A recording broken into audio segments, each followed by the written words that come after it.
আসসালামু আলাইকুম রহমতুল্লাহি ওবরকাতুহু। সম্মানিত দর্শক, শেখ হাসিনার ছবিকে বিকৃত করে গ্রাফিতি আঁকা হয়েছে এবং এই গ্রাফিতিতে নিয়মিত বিভিন্ন জায়গাতে এগুলো তৈরি করে সেখানে জুতার মালা দেওয়া হয়েছে এবং রীতিমতো ময়লা আবর্জনা নিক্ষেপ করা হয়েছে। এগুলো পুরনো ঘটনা।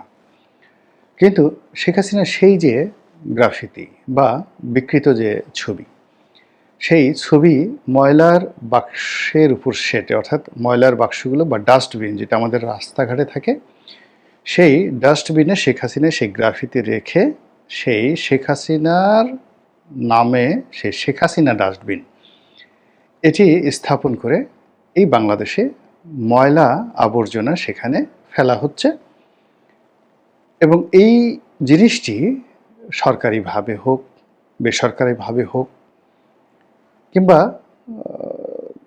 স্বাভাবিক যারা হাসিনা বিরোধী শক্তি আছে তাদের মদতে হোক, এই কাজটি করা হয়েছে এমন একটা জায়গাতে, যে জায়গাটি মূলত সবসময়ই প্রগতিশীলতার, উদারতার এবং রাজনীতি মুক্ত সাহিত্য এবং শিল্প চর্চার একটা কেন্দ্র হিসেবে সেই স্থানটি বিবেচিত।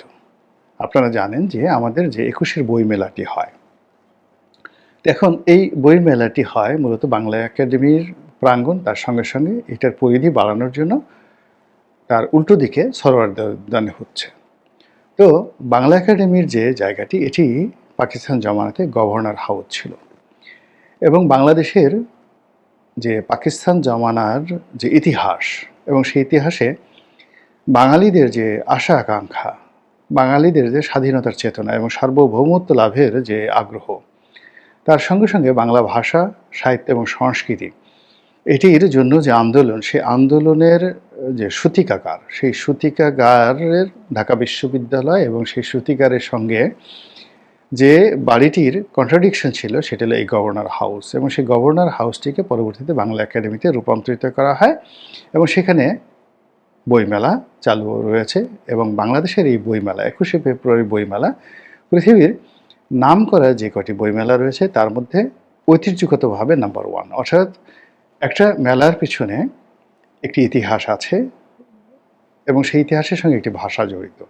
বইমেলার সঙ্গে একটা ভাষা জড়িত, অর্থাৎ একটা ভাষার জন্য আন্দোলন হয়েছে এবং সেই ভাষার জন্য জীবন দেওয়া হয়েছে এবং রাষ্ট্র ব্যবস্থা বলতে গেলে তছনছ হয়ে গেছে। এইরকম মানে প্রেক্ষাপটকে কেন্দ্র করে একটা বইমেলা হবে, এরকম পৃথিবীতে আমি অন্য কোথাও দেখিনি। অন্য জায়গাতে বইমেলার পেছনে অন্য ইতিহাস আছে, কিন্তু বাংলাদেশের বইমেলার পেছনে স্বাধীনতার যে মূল তন্ত্র, প্রগতির যে মূল মন্ত্র, এই জিনিসগুলো অন্য বইমেলার সাথে সম্পৃক্ত নয়। তো কাজেই এই বইমেলাকে কেন্দ্র করে কিছু কিছু বিতর্ক যে হয়নি তা নয়, বিতর্ক হয়েছে। বাংলা একাডেমিকে নিয়ে বিতর্ক আছে, তারপরে সরোয়ার্দী উদ্যান বা রেসকোর্স ময়দান, এটাতে অনেকে এখানে ভ্রাম্যমাণ পতিতাদের সারা বছরে আড্ডা হয়, গাঁজা মদ ফেন্সিডিল খায়, কিন্তু ওগুলো নিয়ে মানুষ কিন্তু ওটা ইতিহাস হলো যে এখানে ৭ই মার্চের রেসকোর্সের ময়দানে ভাষণ হয়েছে।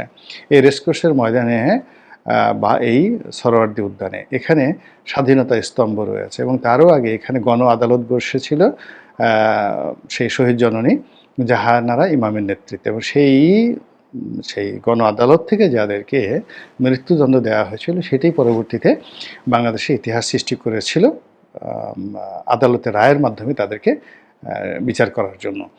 তো সেই বইমেলা, প্রাণের বইমেলা, যেখানে সেই বসন্ত উৎসব হয়, সেখানে প্রাণের তারুণ্যের ছোঁয়া লাগে, সেখানে কবিতা গান, মানে একটা অসাধারণ বইমেলার যে পরিবেশ, এটা শেখ হাসিনা জমানার শেষের ৩-৪ বছর খুব খারাপ অবস্থা ছিল, অনেকে ভয়ে যায়নি, কিন্তু মোরাললেস এই প্রান্তরটি মুক্তমনা মানুষের জন্য, যাকে বলা হয় এটি একটি তীর্থস্থান, এবং এই তীর্থস্থানে প্রথম রক্তাক্ত ঘটনা ঘটে হুমায়ুন আজাদকে যারা জঙ্গিবাদী লোকজন, উগ্রবাদী লোকজন, তালেবানি লোকজন, তারা এই প্রথম এখানে তাকে রক্তাক্ত করে। এরপরে এখানে আরও বেশ কয়েকটি হত্যাকাণ্ড হয়। তো এইগুলো যদি বাদ দেওয়ার পরে পুরো অঙ্গনটি হলো যাকে বলা হয় উদারতা, ন্যায়পরায়ণতা, নীতিনিষ্ঠতা এবং আগামী বাংলাদেশ গড়ার একটা যাকে বলা হয় এখান থেকে একটা মানচিত্র। তো সেই জায়গাটিতে রাজনীতির প্রতিহিংসা বা রাজনীতির আবর্জনা, আপনি শেখ হাসিনাকে আবর্জনা বলতে পারেন, কিন্তু সেই আবর্জনা কেন আমি বইমেলাতে নিতে যাব? সেই আবর্জনা কেন টিএসসিতে নিতে হবে, ঢাকা বিশ্ববিদ্যালয়ে নিতে হবে? সেই আবর্জনাটা আপনি যেখানে আবর্জনা ফেলেন সেখানে রাখেন। যে সকল ডাম্পিং স্টেশন রয়েছে, আপনি পুরো ডাম্পিং স্টেশন যেগুলো আছে, ময়লার ভাগাড় রয়েছে সিটি কর্পোরেশনের সারা বাংলাদেশে, সরকারিভাবে ঘোষণা করে দেন যে এখন থেকে যে কয়টা ময়লার ডাম্পিং স্টেশন রয়েছে বড় বড়, এইটার চারিদিকে শেখ হাসিনার ছবি আপনি চাপিয়ে দেন এবং যত ময়লার গাড়িগুলো আছে সেগুলোকে রং করে এই সব গাড়িতে, ময়লার গাড়িতে আপনি শেখ হাসিনার ছবি এঁকে দেন রাষ্ট্রীয়ভাবে। কিন্তু শেখ হাসিনা নামে একটি ডাস্টবিন তৈরি করে সেই ডাস্টবিন কেন বইমেলায় আসবে? এটা নিয়ে মানুষজন কিন্তু বিতর্ক করছে। এখানে শেখ হাসিনার পক্ষে নয়, বিতর্ক করছে যে আপনি তো, দেখা যাচ্ছে যে শেখ হাসিনাকে যদি আপনি মানে আবর্জনা বানাতে চান, তাহলে আপনি তো দেখা যাচ্ছে যে মানুষের সবচেয়ে শ্রেষ্ঠ জায়গাতে আপনি আবর্জনা মানে মেখে দিলেন। আপনি ধরুন কোনো একটা মানুষ সে হাতে আবর্জনা নিয়ে নাড়াচাড়া করে, তো আপনি তাকে কি বলবেন? পাগল বলবেন বা নোংরা বলবেন, নোংরা পাগল বলবেন, নোংরা বলবেন। কিন্তু নিজের যে গুহ্যদ্বার রয়েছে, মলদ্বার রয়েছে, সেখানে আঙ্গুল ঢুকিয়ে কেউ যদি আবার সেই আঙ্গুল নিজে লেহন করতে থাকে, চোষণ করতে থাকে, আপনি তাকে কি বলবেন? বদ্ধ উন্মাদও তো তাকে বলবেন না। উন্মাদের সে যদি কিছু একটা থাকে এবং তাকে আপনি কি করবেন? ভয়ে তার ধারে কাছে যাবেন না। ও মাই গড! এ কি সর্বনাশার লোকজন! আমি অনেক আগে একটা গাঁজাখোরের সেই সাক্ষাৎকার দেখেছিলাম। তো সেই গাঁজাখোর কি করেছে? তাকে জিজ্ঞাসা করেছে সাংবাদিক যে, "তুমি এইভাবে অবাধে গাঁজা খাও, তো তোমার কি কোনো সমস্যা হয় না? পুলিশ ধরে না?" কয়, "না, পুলিশ আর উল্টো আমাকে ভয় পায়। আমাকে বলে, 'বাবা এখানে বসে গাঁজা খাও, কোনো সমস্যা নেই।'" তো বলে যে, "কেন? এরকম হলো কেন?" তো বলে যে, "আমাকে একবার পুলিশ ধরে নিয়ে গেছিলো থানায় এবং গারদে রেখেছিল। আমি সেখানে আচ্ছামতো হেগে পুরা গারদ জড়িয়ে দিয়েছি। গারদে নিজের গায়ে মেখেছি। তারপর শেষে পুরো গারদের মানে ফ্লোর থেকে শুরু করে ওয়ালে এবং যে গারদের সামনের যে দরজা আসে সেই দরজায়ও সে আমার গু মেখে দিয়েছি। এরপরে গন্ধে পুরো থানা এমন অবস্থা হয়ে গেছে, তাড়াতাড়ি আমাকে আর গাড়িতে না উঠিয়ে আমাকে ছেড়ে দিয়েছে যে, 'বাবা তুমি আর এখানে আইসো না।' এরপর থেকে আমি স্বাধীনভাবে গাঁজা খাই।" তো এই যে আবর্জনা নিয়ে আপনি যদি খেলাধুলা করেন, তাহলে এরকম একটা পরিস্থিতি তৈরি হতে পারে। এখন মূল ব্যাপার হলো ওই যে গাঁজাখোর যে কাজটি করেছে, বা আমি যে কাহিনী বললাম যে আপনি নিজের পশ্চাৎ দেশে আঙ্গুল ঢুকিয়ে একেবারে নিজের কড়কড়ে জিনিস বের করে বা গন্ধওয়ালা জিনিস বের করে নিজের মুখে দিয়ে লেহন করলে আপনাকে যে ধরনের খারাপ মানুষ মনে করবে, তার চেয়ে খারাপ মানুষ যদি আপনি কোনো পবিত্র জায়গাতে, ভালো জায়গাতে আপনি মন্দ জিনিস ঢোকানোর চেষ্টা করেন। কোনো দেবালয়ে, কোনো ইবাদতখানাতে, কোনো শিক্ষালয়, কোনো ভদ্রলোকের চিন্তার জগতে, কোনো জ্ঞানী-গুণী ব্যক্তির চিন্তার জগতে, বা কোনো উন্মুক্ত জায়গাতে যেখানে উন্মুক্ত জ্ঞান চর্চা হয়, সেই জায়গাতে যদি আপনি এরকম নোংরামির কাজকর্ম করেন, তাহলে বাকি যে দুটো উদাহরণ দিলাম তার চাইতে কোনো অবস্থাতেই এটাকে ভালো কাজ হবে না। কাজেই আমি মনে করি যে আপনার ক্ষোভ, ক্ষতিগ্রস্ত আপনি হয়েছেন, আপনি ক্ষোভ দেখাতেই পারেন। আপনি ক্ষতিগ্রস্ত হয়েছেন, আপনি জিঘাংসা চরিতার্থ করতেই পারেন। কিংবা আপনি, যেটা ইসলামে বলা হয় খুনের বদলে খুন, রক্তের বদলে রক্ত, আপনি যদি দেশে সেই তালেবানি শাসন চালু করেন, তাহলে আপনি যদি শেখ হাসিনা দ্বারা ক্ষতিগ্রস্ত হয়ে থাকেন, সে যদি আপনার হাত কেটে নেন, আপনি তার হাত কেটে নিতে পারেন ইসলামী শাসন ব্যবস্থায়। আপনি যদি মডার্ন জুরিসপ্রুডেন্সকে আপনি না মানতে চান, আপনি যদি বলেন যে না আমি সেই আগের জমানাতে যাব, আপনি সেই কাজগুলো করতে পারেন। কিন্তু এগুলো কেন বইমেলাতেই করতে হবে? এগুলোর যে তো অনেক জায়গা আছে, দেয়ার আর ম্যানি ম্যানি প্লেসেস, সেই জায়গাতে আপনি করেন। আপনি তো ঠিক সেম কাজটা, অর্থাৎ এরকম একটা ডাস্টবিন ডক্টর মোহাম্মদ ইউনূসের বাসার সামনে যমুনাতে দিতে পারতেন। কিংবা এরকম একটা ডাস্টবিন এই যে মিস্টার শফিক, যাকে নিয়ে খুব আলোচনা হচ্ছে এখন, তার প্রেস সেক্রেটারি, যিনি কিনা এই ডাস্টবিনের একটি তার একটা টিস্যু নিজে ব্যবহার করেছেন। এখন টিস্যুতে তিনি কপ রেখেছেন, মুখ মুছেছেন, নাকের ঝোল লেগেছেন, নাকি চোখের যে ময়লা, এগুলো তিনি পরিষ্কার করে তিনি সেই শেখ হাসিনা নামক যে ডাস্টবিন সেখানে ফেলেছেন। এটা আমি বলতে পারবো না, কিন্তু তাকে নিয়ে খুব আলোচনা হচ্ছে। কিন্তু তিনি এই কাজটি, তার যদি এত ভালো লাগে, তাহলে এরকম একটা ডাস্টবিন বানিয়ে তিনি যে বাসায় থাকেন, অ্যাপার্টমেন্টে থাকেন, সেই অ্যাপার্টমেন্টের সামনে তিনি রাখতে পারতেন। আরও ভালো হতো তিনি যদি তার বাসায় রাখতে পারতেন। আ তারপর আমাদের তো বাসায় যারা আমরা কাজকর্ম করি, আমাদের সবার বাসায় ছোট, ছোট ডাস্টবিন থাকে। একেবারে বেডরুমের পাশেও কিন্তু একটা ডাস্টবিন থাকে।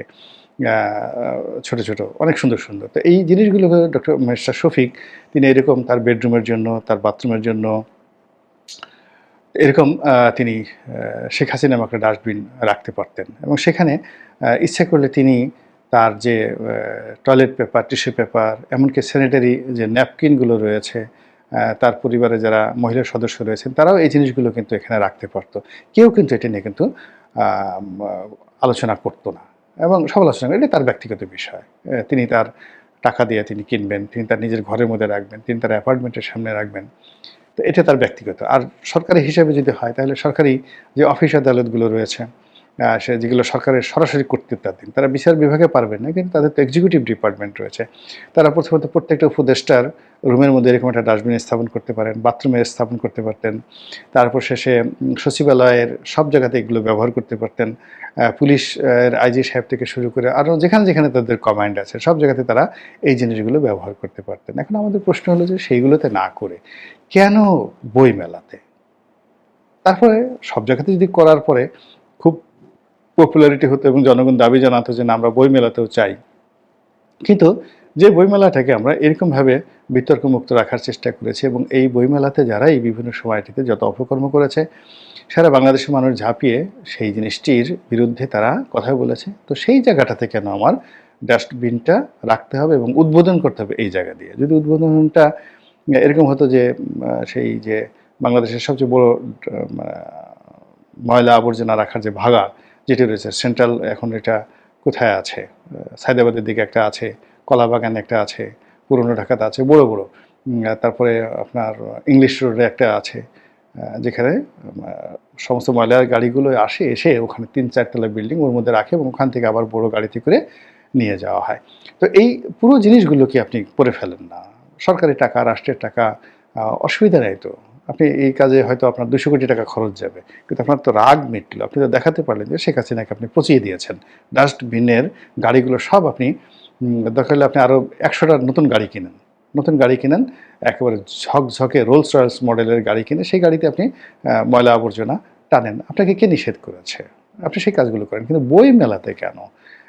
বই মেলাতে এটা না হলেই বোধহয় ভালো হতো। কাজেই যে বিতর্ক হচ্ছে আমি মনে করি এই বিতর্ক যৌক্তিক এবং যারা যে কাজটি এখানে করেছেন তারা খুবই মন্দ কাজ করেছেন এবং এই মন্দ কাজের জন্য তারা যদি অনুশোচনা অনুভব করেন এবং খুব দ্রুত তারা তাদের সিদ্ধান্ত পরিবর্তন করেন, সরি বলেন জাতির কাছে, এতে তারা ছোট হবেন না বরং বড় হবেন। আল্লাহ আমাদের সবাইকে হেদায়েত দান করুন এবং হেফাজত করুন। আসসালামু আলাইকুম ওয়া রাহমাতুল্লাহি ওয়া বারাকাতুহু।